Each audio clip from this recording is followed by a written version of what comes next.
ایک مجذوب تھا جو ہر آتے جاتے سے ایک ہی سوال پوچھتا رہتا تھا کہ عید عید کب ہوگی؟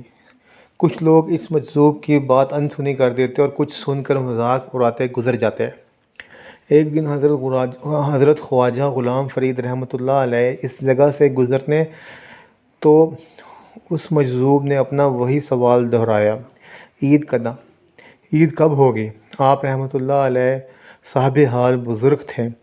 اس مجذوب کا سوال سن کے مسکرائے اور فرمایا، یار ملے جداں، جب محبوب ملے وہی دن عید کا دن ہوگا۔ یہ الفاظ سنتے ہی مجذوب کی آنکھوں سے موتیوں کی طرح آنسو جاری ہو گئے اور مزید ترستی ہوئی آنکھوں سے بولا، سرکار، یار ملے کداں، محبوب کس طرح ملے گا؟ حضرت خواجہ غلام فرید نے فرمایا، میں مرے جداں، جب میں مرے گی۔ بس یہ فرمانا تھا کہ مجذوب نے کانپتے اور تھرتھراتے ہوئے عرض کیا، حضور، میں مرے کداں، میں کب مرے گی؟